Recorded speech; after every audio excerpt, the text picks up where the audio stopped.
4 second, महज 4 second, और धोलाई हो गई पाकिस्तान की यूएनएचआरसी के बैठक में। और धोने वाले देश का नाम है, भारत का मित्र है, नाम इजराइल है। I was not shocked. मैंने आपसे बताया 7 मुल्कों को इजराइल ने बमबारी की है और वायलेट की है उनकी एयर स्पेस। उंगली ऐसे की, डैनी डैनन ने पाकिस्तान के सफीर पे उंगली की। आप तो दहशतगर्दों को रखते हैं, आप कौन होते हैं हमें बात करने वाले? America took out Osama bin Laden. Did they say, oh, what a terrible thing was done to Afghanistan or to Pakistan? No. ये तो इसराइल के खात्मे पर मुंतज होगी ये तहरीक, जिस तरह का पंगा लिया हुआ है इन्होंने। जी। वो पाकिस्तान आते हैं तो क्या वो पाकिस्तान पर हमला करेंगे? तो हम भी वल्नरेबल हो गए। बल्कि हाल ही में जो हमारे ऊपर हिंदुस्तान का हमला था और हिंदुस्तान के साथ इसराइल का जो कॉपरेशन था, उसमें कोई छुपी हुई बात तो नहीं थी। अब हमें इन दोनों के साथ एक सिंक्रोनाइज्ड जंग के लिए भी तैयार होना चाहिए। ऐसा हो सकता है कि ये दोनों आपस में सिंक्रोनाइज होकर पाकिस्तान के साथ कोई निपटने की कोशिश करें।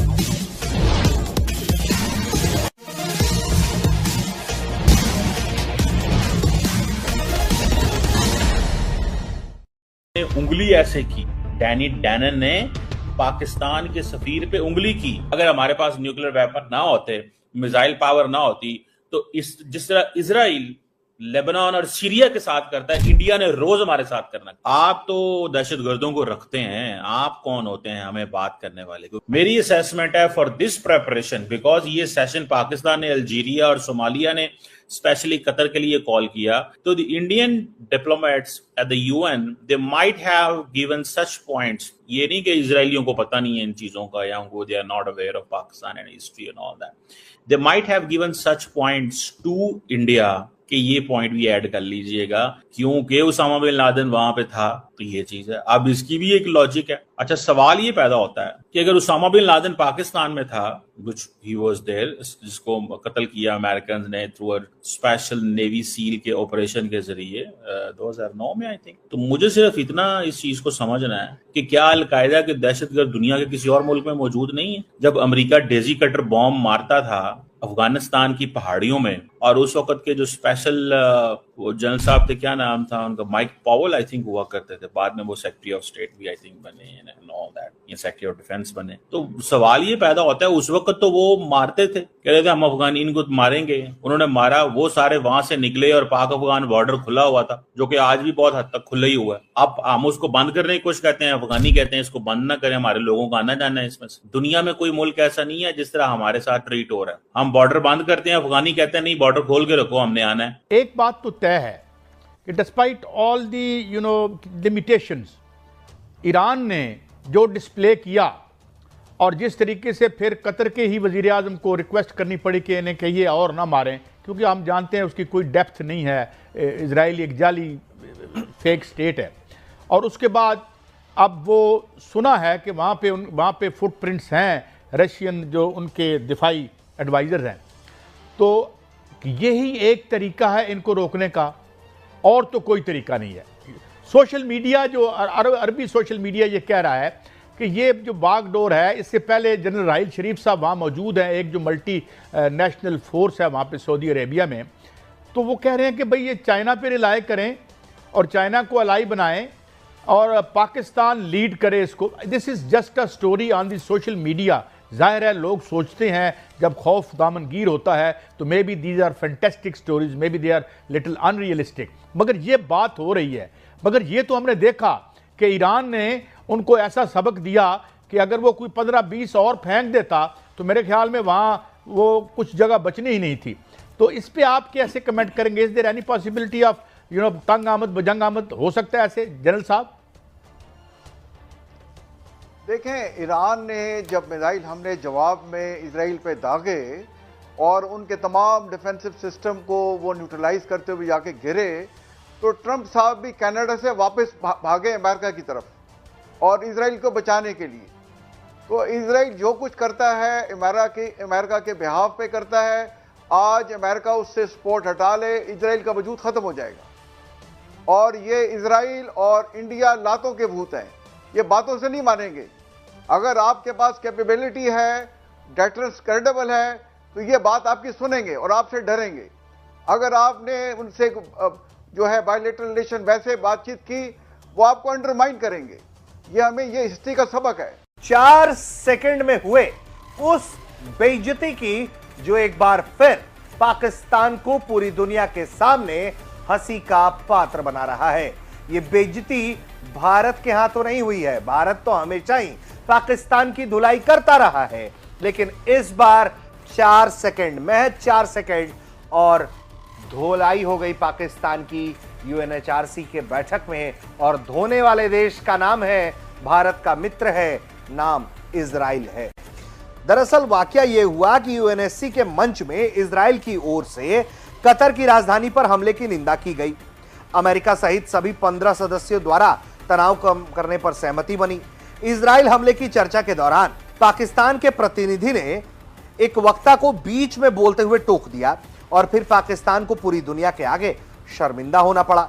मानवाधिकार वकील और UN वॉच के कार्यकारी निदेशक हिलेल नोयर ने कतर पर आतंकियों को पनाह देने का आरोप लगाया। उन्होंने कहा कि कतर 2012 से हमास के राजनीतिक दफ्तर की मेजबानी कर रहा है, जिससे अमेरिका ने पहले ही आतंकी संगठन घोषित कर रखा है। हिलेल नोयर ने संयुक्त राष्ट्र प्रमुख से सवाल पूछा कि उन्होंने इजराइल हमले की निंदा क्यों नहीं की। उन्होंने याद दिलाया, अमेरिका ने भी 2011 में पाकिस्तान में अलकायदा प्रमुख ओसामा बिन लादेन को मार गिराया था।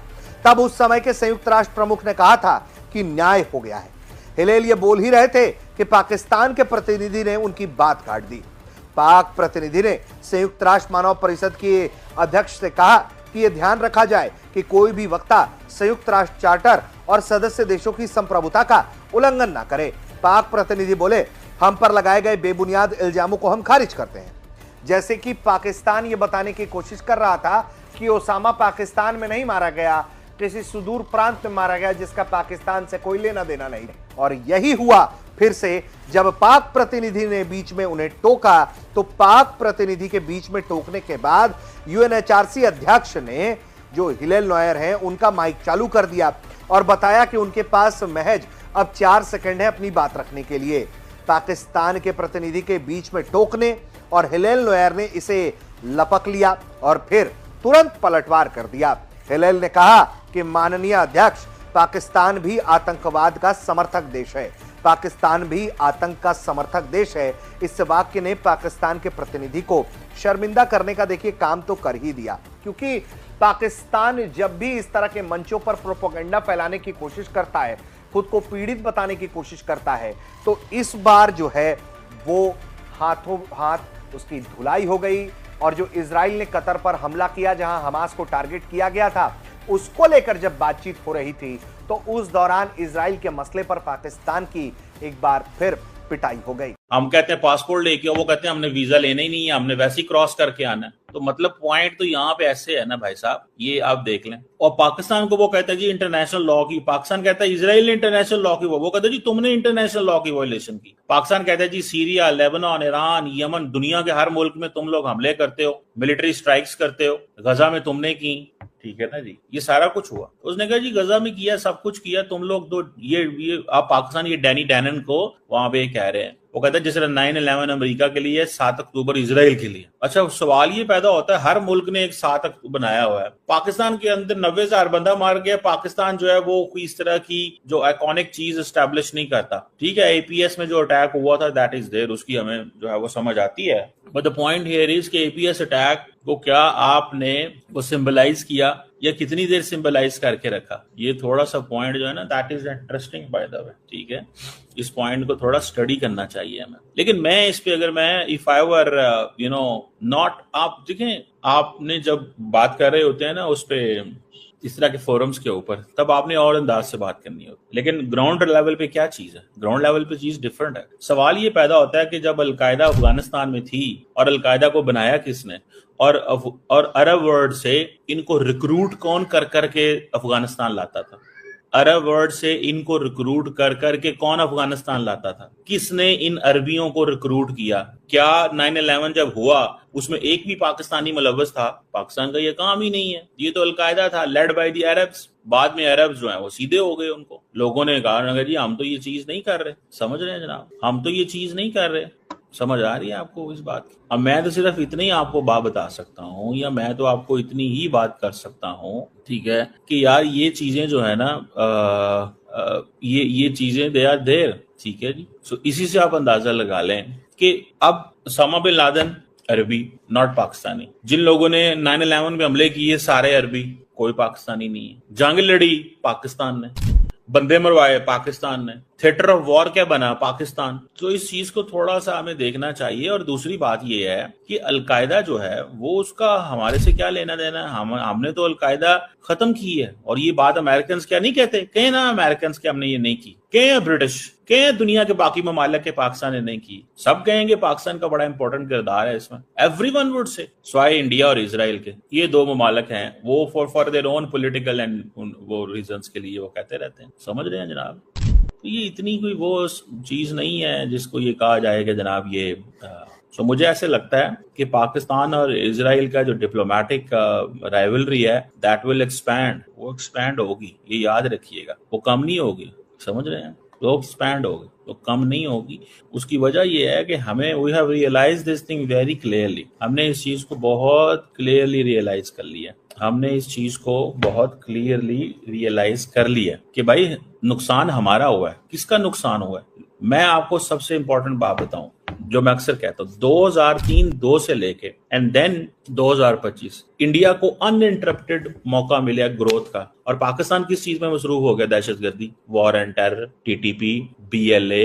हमारे घर में तरक्की आई नहीं। चाइनीज आए, फॉरेन डायरेक्ट इन्वेस्टमेंट लेके चाइनीज को पकड़ लिया गया, उन्हीं को मारना शुरू करते। तो नुकसान तो हमारा हुआ, किसी का कोई नुकसान नहीं हुआ। इंडिया को तो इस चीज का सामना करना नहीं पड़ रहा कि दुनिया में इंडिया को कुछ सामना तो नहीं करना पड़ रहा है। आप अगर हमसे जुड़ा रहना चाहते हैं तो कृपया मेरे चैनल को सब्सक्राइब करें तथा बेल आइकन भी दबा दें ताकि नई वीडियो की जानकारी तुरंत आप तक पहुंच जाए। धन्यवाद। जय हिंद।